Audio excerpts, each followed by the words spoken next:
যদি ভোটের প্রয়োজন না হতো আমি দায়িত্ব নিয়ে আপনাদের বলছি এই রাম মন্দির উৎপাদনের প্রথম সারিতে মমতা ব্যানার্জি গিয়ে বসে থাকতো। নুপুর শর্মা যখন মুসলিম ধর্মগুরু, মুসলিম সমাজের প্রাণ পুরুষ, মুসলিম সমাজ যাকে জানের থেকে বেশি ভালোবাসে, হযরত মুহাম্মদ সাল্লাল্লাহু আলাইহি সাল্লাম সম্পর্কে নুপুর শর্মা যখন কুমন্তব্য করেছিল তার প্রতিবাদ জানিয়ে হাওড়া হুগলি রাজ্যের বিভিন্ন জায়গাতে, দেশের বিভিন্ন জায়গাতেও প্রতিবাদ হয়েছিল। পশ্চিমবাংলার ধর্মপ্রাণ মানুষেরা প্রতিবাদ করেছিল। সেই সময় নবান্নের 14 তলা থেকে দাঁড়িয়ে আজকে যিনি সংহতি মিছিলের কথা বলছেন, নবান্নের 14 তলায় যিনি বসেন, তিনি বলেছিলেন এটা দিল্লির ম্যাটার, দিল্লিতে গিয়ে জানাও, এখানে প্রতিবাদ করবে না। তাহলে তো বলতে পারি আজকের দিনে দাঁড়িয়ে রাম মন্দির উত্তরপ্রদেশের ম্যাটার। উত্তরপ্রদেশে হচ্ছে, তুমি এখানে সংহতির মিছিল কি করছো? যাও তুমি উত্তরপ্রদেশে গিয়ে করো। শুধু ভোটের জন্য, শুধুমাত্র ভোটের জন্য সংহতি মিছিলের কথা বলছে। যদি ভোটের প্রয়োজন না হতো আমি দায়িত্ব নিয়ে আপনাদের বলছি এই রাম মন্দির উৎপাদনের প্রথম সারিতে মমতা ব্যানার্জি গিয়ে বসে থাকতো। ভোটের দরকার, কারণ এ যখন যেটা দরকার সেটাই করতে পিছপা হয় না। 1998 সালে দল তৈরি করেছিল, দলকে চালাতে পারতো না। ফান্ডের প্রয়োজন আছে, গাইডের প্রয়োজন আছে, বিজেপি সহযোগিতা নিয়েছিল। 1998, 1999, 2000, 2001, 2002, 2004 বিজেপির সাথে একাধিকবার ঘর সংসার করেছিল ভোটের জন্য এই মমতা ব্যানার্জি। আর এ নাকি আজকে সংহতি মিছিল করে কি বার্তা দিতে চাইছে? ভাই কার্যটা চলছে, বন্ধ করো তো। তো তুমি এখানে সে বক্তব্য দাও। এ শুধু ভোটের জন্য নাটক করছে। ভোট মিটে যদি না ভোটের সময় আসতো দেখতে পেতেন না। আর ভোটটা যদি না প্রয়োজন হতো, রাম মন্দির উদ্বোধনের প্রথম সারিতে এই মমতা ব্যানার্জি, যেখানে মোহন ভাগবতজি, মোদিজি, যোগীজি বসেছিলেন, আমাদের মমতা দিদিও ওখানে বসে থাকতেন। শুধু ভোটের সময় ভোটটা প্রয়োজন আছে বলে উনি বসছেন না। আপনাদের বলবো সজাগ সতর্ক হন। আমরা ভুলে যাচ্ছি না মতুয়া সমাজের ধর্মগুরুরা হরিচাঁদ ঠাকুর, গুরুচাঁদ ঠাকুরদের নামকে নিয়ে কিভাবে এরা এই মমতা ব্যানার্জি মহাশয় ব্যঙ্গ করেছিল। সময় এসেছে আমাদেরকে ঐক্যবদ্ধ হতে হবে।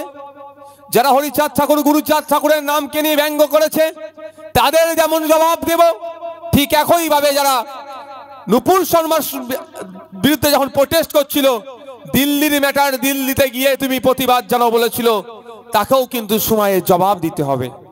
যিনি আজকে সংহতির মিছিল ডেকে আপনাদেরকে বোকা বানাচ্ছেন, সংহতির মিছিলের প্রয়োজনই হতো না যদি আপনার সন্তান, আপনার আর আমার হাতে পেন বই খাতা থাকতো। সংহতির মিছিলের দরকার থাকতো না, সম্প্রীতির মিছিলেরও দরকার থাকতো না। কারণ পেন বই খাতা থাকলে, শিক্ষা অর্জন করলে, চেতনা আসতো। চেতনা থাকলেই সুষ্ঠু সমাজ ব্যবস্থার গড়ার কথা ভাবতাম। পাড়াতে আর শঙ্কর শাহাবুদ্দিনের মধ্যে অশান্তি লাগালেও সেটাকে আমরা প্রতিহত করতাম। নতুন করে আমাদের সংহতি মিছিলের দরকার হতো না, প্রতিদিনই তো আমরা পাড়াতে সংহতির বার্তা দিয়ে থাকতাম। এরা কি করছে? আপনার আমার কাছ থেকে পেন বই খাতা কেড়ে নিয়ে আপনাকে আমাকে শিক্ষা থেকে পিছিয়ে রেখে যখন তাদের দরকার হবে চলো সম্প্রীতির মিছিলের নামে, সংহতি মিছিলের নামে আপনাকে আমাকে বোকা বানাচ্ছে। আমাদের সময় এসেছে ঐক্যবদ্ধ হতে হবে। জাত ধর্ম বর্ণ নির্বিশেষে শিক্ষার আন্দোলন গড়ে তুলতে হবে, স্বাস্থ্যের আন্দোলন গড়ে তুলতে হবে, কর্মসংস্থানের আন্দোলন গড়ে তুলতে হবে, বাসস্থানের আন্দোলন গড়ে তুলতে হবে, খাদ্যের আন্দোলন গড়ে তুলতে হবে।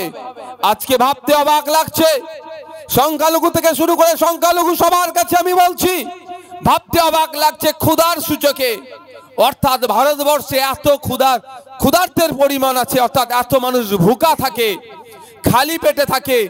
পার্শ্ববর্তী পাকিস্তান, শ্রীলঙ্কা, আফগানিস্তান সহ বিশ্বের যে সমস্ত দেশগুলো আছে তাদের থেকেও আমরা পিছিয়ে আছি। বিশ্বের 125টা দেশকে নিয়ে সমীক্ষা চালিয়েছে, 125টা দেশের সমীক্ষা চালিয়ে 111 নম্বরে আমাদের দেশ এসে পৌঁছেছে। তাহলে ক্রমশ আমাদের মধ্য থেকে ক্ষুধার্থের সংখ্যা বেড়ে যাচ্ছে, আমরা ক্ষুধার্থের দিকে এগিয়ে যাচ্ছি। 2021 সালে একটা অক্সফামের একটা রিপোর্ট বলছে ভারতবর্ষে যে সম্পত্তি আছে সেই সম্পত্তির 40% কন্ট্রোল করছে মাত্র 1% মানুষ। এই সম্পদের অসম বন্টনের কারণেই আজকে ক্ষুধার সংখ্যা বেড়ে যাচ্ছে। আর মোদিজি কি অফার করছে? ওপেনলি বলছে এয়ারপোর্ট বিক্রি হবে, অমুক বিক্রি হবে, স্টেশন বেসরকারিকরণ হবে, যার ইচ্ছা সে নিতে পারো। ভালো কথা, উনি কিন্তু ওপেন বলে দিচ্ছে আপনার এলাকায় যে রাম যে রহিম আছে, আপনার এলাকায় যে সঞ্জয় আছে আর শাহাবুদ্দিন আছে, তারও জন্য অফার চলছে, আর আদানি আম্বানিদের জন্য অফার চলছে। যার সামর্থ্য আছে সেই এয়ারপোর্টকে কিনতে পারবে, যার সামর্থ্য আছে সেই স্টেশনকে কিনতে পারবে, যার সামর্থ্য আছে সে ওই জিনিস সরকারি জিনিস থেকে কিনতে পারবে। ওপেন ছেড়ে দিচ্ছে। বলুন, আপনার পাড়ার শঙ্কর আর শাহাবুদ্দিনের আওকাত আছে তো এয়ারপোর্টটাকে কেনার? আপনার পাড়ার রাম আর রহিমের আওকাত আছে কি এয়ারপোর্টটাকে কেনার? কিন্তু মোদিজিরা খুব চালাকি করে কি বলছে, সবার জন্য অফার, অফার সবার জন্য দিচ্ছে, কিন্তু কেনার আওকাত তো আমাদের নাই। ওর বন্ধু ওনার বন্ধুদেরকে পাইয়ে দিচ্ছে। এই সম্পত্তিগুলো ক্ষতি করতে এই 75 বছর ধরে মানুষের মেহনতের ফলে তিল তিল করে গড়ে ওঠা দেশের জাতীয় সম্পদগুলোকে একের পর এক বিক্রি করে দিচ্ছে অপদার্থ মোদী সরকার। আর এটা থেকে মোটকে ঘোরানোর জন্য, ভোট ব্যাংকে সুরক্ষিত করার জন্য ধর্মীয় সুরসুরি দিচ্ছে। ঠিক একইভাবে তৃণমূল কংগ্রেস। আপনারা বলুন, এই 12 বছরে আপনাদের এলাকায় বুথে একজন হাত তুলে বলুন নতুন একটা শিক্ষা প্রতিষ্ঠান দিয়েছে? এটা দিতে ব্যর্থ হয়েছে। যখন এ প্রশ্নই করা হচ্ছে তখন নওশাদ সিদ্দিকীরা নাকি বিজেপি দালাল হয়ে যাচ্ছে। আমার প্রশ্ন আপনাদের কাছে, আমার সাবির বললে আপনাদেরকে বললেও যে পশ্চিমবাংলায় প্রায় 8,500 শিক্ষা প্রতিষ্ঠান বন্ধ হতে চলেছে। এই 8,500 সরকারি শিক্ষা প্রতিষ্ঠান বন্ধ হলে কাদের ক্ষতি হবে ভাই? মমতা ব্যানার্জির ক্ষতি হবে, শুভেন্দু অধিকারীর ক্ষতি হবে, দিলীপ ঘোষের ক্ষতি হবে, সুকান্ত মজুমদারের ক্ষতি হবে? ওদের ক্ষতি হবে না। ক্ষতি হবে কার?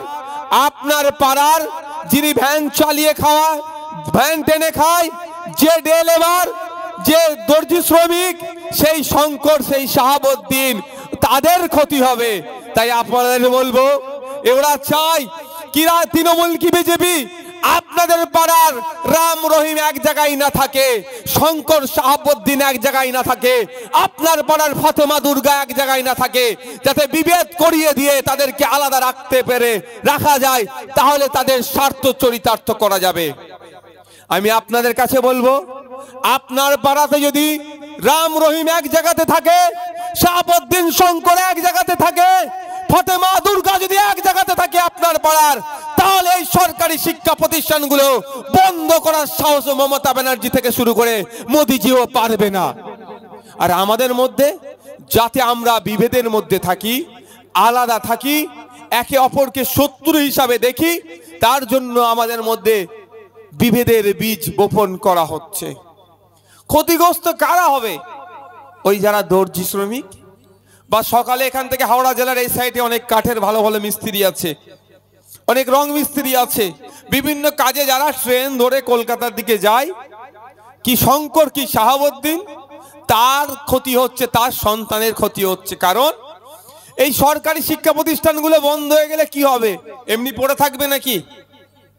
কি মনে হচ্ছে আপনাদের এলাকায় যে প্রাইমারি স্কুল একটা বন্ধ হয়ে যাচ্ছে, এমনি রেখে দেবে? আগে বন্ধ করবে, বন্ধ করার পরে দেখবেন, আপনাকে বলে রাখছি, মিলিয়ে নেবেন। যদি আন্দোলন না সংগঠিত করতে পারেন, ওই স্কুলটাই আদানি আম্বানিদেরকে দিয়ে দেবে। আপনার ছেলে আজকে 300 টাকা বা 200 টাকা খরচ করে সারা বছর যেখান থেকে বিনামূল্যে শিক্ষা পাওয়ার দরকার, ওটাই আদানি আম্বানিদের হাতে তুলে দিয়ে বেসরকারিকরণ করে দেবে। মাস গেলে তখন 1000-5 টাকা দিয়ে শিক্ষা নিতে হবে। সম্ভব তো আমাদের দ্বারাই? আমরা পারবো তো? আমরা পারবো তো? আমাদের সন্তানগুলোকে বেসরকারি শিক্ষা প্রতিষ্ঠানে পড়ানোর মতো সামর্থ্য আছে? এখানে যারা আছেন একটু হাত তুলবেন, কজনের সন্তান বেসরকারি শিক্ষা প্রতিষ্ঠানে পড়ে? একজন, দুজন, তিনজনের সন্তান, চারজন দেখতে পাচ্ছি।